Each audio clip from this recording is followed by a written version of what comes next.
आज हम करेंगे क्लास 9 चैप्टर 8 का क्वाड्रिलेटरल्स का एग्जाम्पल नंबर 4। क्या है एग्जाम्पल नंबर 4? देखो एग्जाम्पल 4 में हमें कहता है two parallel lines L and M are intersected by a transversal P. L और एम बोल के दो पैरेलल लाइंस हैं जो कि क्या करते हैं, ट्रांसवर्सल पी से मीट करते हैं। देखो यहाँ पे एल और एम दो ट्रांसवर्सल मतलब दो पैरेलल लाइंस है जो कि पी एक ट्रांसवर्सल है, इससे क्या करते हैं, इंटरसेक्ट होते हैं at point A and at point C. समझ में आया? हमें फिगर दिया गया है so that quadrilateral form by the bisector of interior angle.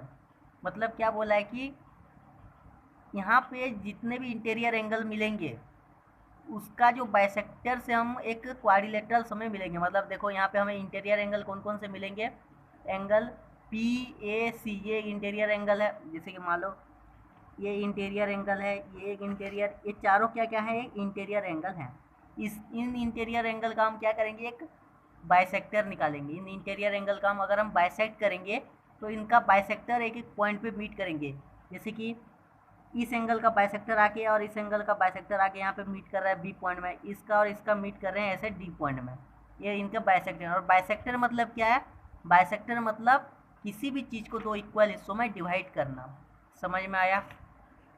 अभी क्या बोला है, so that the quadrilateral form by the bisector of interior angle. मतलब इंटीरियर एंगल के बाइसेक्टर से जो क्वाड्रिलेटरल बनेगा, मतलब जो पॉइंट मिल मिल के जो बाइसेक्टर बनेगा, तो वो जो बाइसेक्टर बनेगा तो क्वाड्रिलेटरल को हम क्या कहेंगे, रेक्टेंगल बोल के हम कहेंगे। मतलब वो जो क्वाड्रिलेटरल बनेगा वो क्वाड्रिलेटरल को हम क्या कहेंगे, रेक्टेंगल कहेंगे।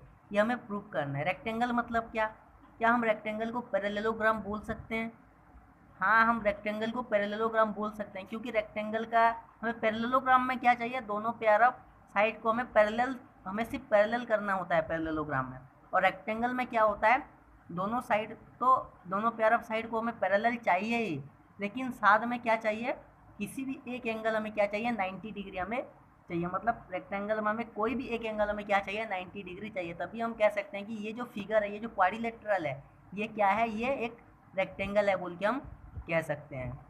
ओके ठीक है, तो हमें यहाँ पे प्रूफ क्या करना है, रेक्टेंगल प्रूफ करने के लिए हमें किसी भी एक एंगल को हमें क्या प्रूफ करना है, 90 डिग्री हमें बताना है। ओके ठीक है, तो यहाँ पे हमारा फिगर ऐसे दिया गया है। तो अगर वीडियो अच्छा लगे तो लाइक शेयर एंड सब्सक्राइब करना मत भूलना, क्योंकि बहुत मेहनत लगता है एक वीडियो बनाने में यार।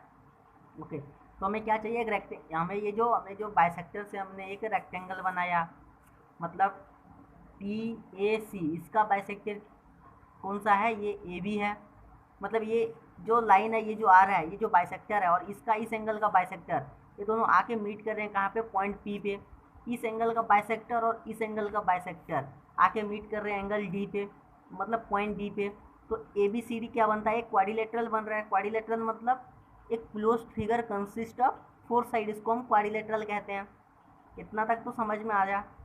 अभी हमें क्या प्रूव करना है कि ये जो ए बी सी डी जो क्वाड्रिलेटरल बना, ये बी सी डी जो क्वाड्रिलेटरल बना, इसको हमें क्या प्रूव करना है, इसको हमें प्रूव करना है कि ये क्वाड्रिलेटरल जो है ये रेक्टेंगल है बोल के हमें यहाँ पे बताना है। और रेक्टेंगल हम किसी भी फिगर को कब बता सकते हैं, जब हमें किसी भी क्वाड्रिलेटरल का कोई भी एक एंगल हमें क्या चाहिए, 90 डिग्री चाहिए, और दोनों पेयर ऑफ साइड क्या चाहिए, हमें पैरेलल चाहिए। तभी हम कहेंगे कि ये क्वाड्रिलेटरल जो है ये एक रेक्टेंगल के शेप में है बोल के हम कहते हैं। हमें कोई भी क्वाड्रिलेटरल को पैरेललोग्राम कब प्रूव करना होता है, मान लो इसको हमें अगर पैरेललोग्राम प्रूव करना होता, तो हम इसको कब पैरेललोग्राम प्रूव कर सकते हैं, जब हमें सिर्फ दोनों पेयर ऑफ साइड को हम सिर्फ पैरेलल करेंगे, तभी ये दोनों क्या हो जाएंगे, ये दोनों होंगे एक पैरेललोग्राम बोल के हम कहेंगे। पैरेललोग्राम में सिर्फ हमें चाहिए दोनों पेयर ऑफ साइड को सिर्फ हमें क्या प्रूव करना है, पैरेलल करना है। लेकिन हमें रेक्टेंगल के केस में किसी भी एक एंगल को हमें क्या करना है, 90 डिग्री अगर हम प्रूव करेंगे तो हम इसको कह सकते हैं, इस फिगर को, दिस वाज एन, क्या ये एक रेक्टेंगल है बोल के हम कह सकते हैं। अभी हमें किसी भी एक एंगल को 90 प्रूव करने के लिए क्या करना पड़ेगा, देखो यहाँ पे L पैरेलल टू M है, और ये जो P जो लाइन है ये क्या है, ये एक ट्रांसवर्सल है। और ट्रांसवर्सल कब इंटरसेक्ट होता है, तो दोनों लाइन पैरेलल होते हैं। और हमें क्या दिया गया है, एल और एम क्या है, ये हमें पैरेलल बोल के हमें दिया गया है। तो यहाँ पे देखो ये जो एंगल है, कौन सा एंगल, ये वाला एंगल, ये एंगल इसके साथ इक्वल होगा कि नहीं, ये क्या है, ये अल्टरनेट इंटीरियर एंगल है कि नहीं, P A C is equal to angle A C R होगा कि नहीं, देखो okay, in line L and M angle P A C is equal to angle A C R, ये होगा कि नहीं। इसका रीज़न क्या होगा, इसका रीज़न होगा alternate interior angle, okay, as L parallel to M and P is transversal. P क्या है, पी एक ट्रांसवर्सल है, तो यहाँ पे हम कह सकते हैं angle P A C equal to A C R, ये जो पी ए सी है ये ए सी आर के इक्वल है, ओके।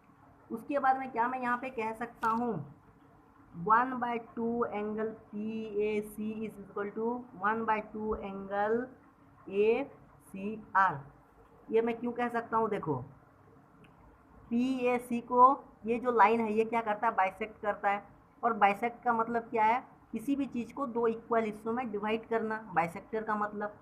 तो पी ए सी एंगल को अगर ये लाइन बाइसेक्ट करता है तो ये लाइन क्या करेगा, पी ए सी एंगल को दो इक्वल हिस्सों में डिवाइड करेगा, मतलब ये वाला एंगल जितना होगा ये वाला एंगल भी उतना ही होगा, सेम टू सेम होगा कि नहीं होगा। अभी देखो एंगल ए सी आर को कौन सा लाइन बाइसेक्ट करता है, ये वाला लाइन बाइसेक्ट कर रहा है, तो यहाँ पे बाइसेक्टर का मतलब किसी भी चीज़ को दो इक्वल हिस्सों में डिवाइड करना। तो इस एंगल को अगर ये लाइन डिवाइड कर बाइसेक्ट करता है तो ये दोनों एंगल क्या होंगे, इक्वल हिस्सों में डिवाइड हो जाएंगे, होंगे कि नहीं। तो यहाँ पे देखो ये जो एंगल है पी ए सी क्या है, इसके साथ ए सी आर के साथ इक्वल है, तो क्या मैं इसको कह सकता हूँ हाफ ऑफ ये एंगल, ये वाला एंगल इसके साथ इक्वल है बोल के क्या मैं कह सकता हूँ, half of P A C. Half of P A C कौन सा एंगल होगा, मतलब पी ए सी का आधा कौन सा एंगल होगा, एंगल बी ए सी होगा, ओके। और half of angle A C R कौन सा होगा, एंगल ए सी डी होगा। तो यहाँ पे ये दोनों इक्वल होंगे, तो यहाँ पे half of angle P A C कौन सा आएगा, एंगल बी ए सी होगा, and angle half of A C or angle A C D होगा। ये क्या होगा, अल्टरनेट इंटीरियर एंगल। अब अल्टरनेट इंटीरियर एंगल कब इक्वल होते हैं, जब किसी भी दो लाइन क्या होंगे, पैरेलल होंगे और एक ट्रांसवर्सल होगा, तभी जाके अल्टरनेट इंटीरियर एंगल क्या होते हैं, इक्वल होते हैं। अभी इस केस में यहाँ पे अगर ये दो एंगल अगर इक्वल है, ये एंगल 1 मान लो, ये एंगल 2 मान लो, यहाँ पे angle 1 is equal to angle 2, okay.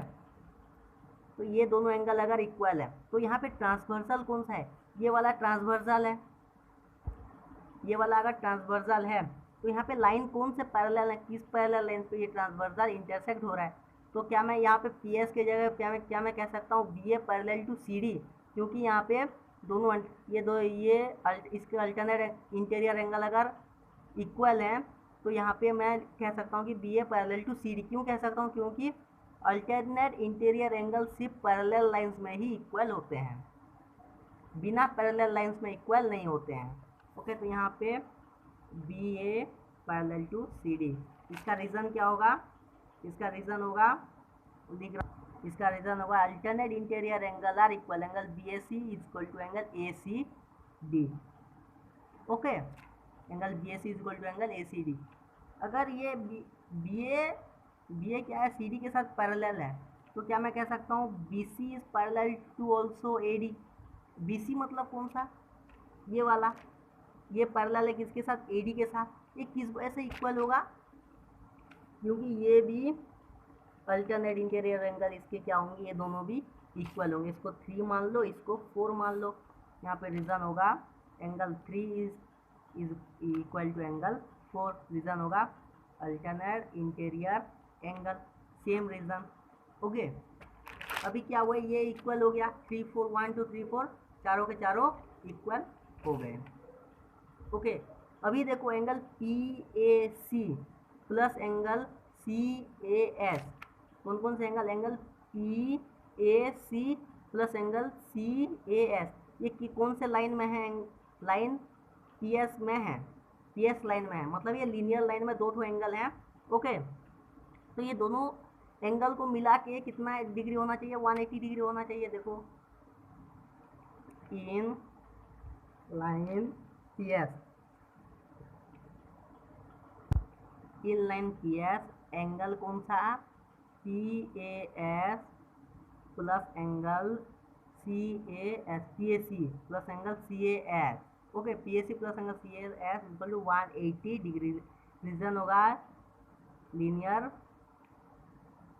Pair, reason क्या होगा, linear pair. P A C plus angle C S मिलके कितना एंगल बनते हैं, 180 डिग्री बन रहे हैं। अभी देखो पी ए एस का हाफ एंगल कौन सा है, पी ए सी का 1/2 हाफ एंगल कौन सा है, एंगल बी ए सी है, बराबर। पी ए सी का 1/2 एंगल बी ए सी है, और सी ए एस का 1/2 एंगल कौन सा है, सी ए डी है, बराबर। तो यहाँ पे क्या मैं लिख सकता हूँ, यहाँ पे लिखते हैं 1/2 angle P A C plus 1/2 angle, okay, C A S is equal to 180 degree, ये दोनों मिलके हो रहा था, यहाँ पे तो 1/2 इंटू 180 डिग्री होगा, okay. 1/2 angle P A S और 1/2 एंगल सी ए एस कितना होगा, देखो 1/2 एंगल पी ए सी कौन सा होगा, बी ए सी, इसका होगा 1/2 एंगल बी ए सी होगा, ओके। और 1/2 एंगल सी एस कौन सा आएगा, सी ए एस का सी ए डी होगा, एंगल सी ए डी, और 180 का हाफ 90 डिग्री हो रहा है। बी ए सी और सी ए डी मिलके कितने एंगल बन रहे हैं, B A C and C A D मिलके कितने एंगल बनते हैं, 180 डिग्री। अभी देखो B A C and C A D मिलके कौन से एंगल बन रहे हैं, angle B A D, angle B A D is equal to angle B A C plus angle C A D. तो यहाँ पे क्या मैं कह सकता हूँ, यहाँ पे ये दोनों मिलके angle B A D is equal to 90 degree. कौन सा एंगल मिलके बना, B A D angle. B A D angle देखो, ये जो बी ए डी एंगल है बी ए डी, ये कौन कौन से एंगल से बनता है, B A C plus angle C A D. तो बी ए डी एंगल कितना हुआ, 90 डिग्री, मतलब ये वाला जो एंगल है ये कितना है, ये 90 डिग्री है। अगर एक एंगल किसी भी, ओके, किसी भी क्वाड्रिलेटरल का एक एंगल 90 डिग्री होता है तो A B C D is a parallelogram, okay, in which one angle is 90 degree, so A B C D is A,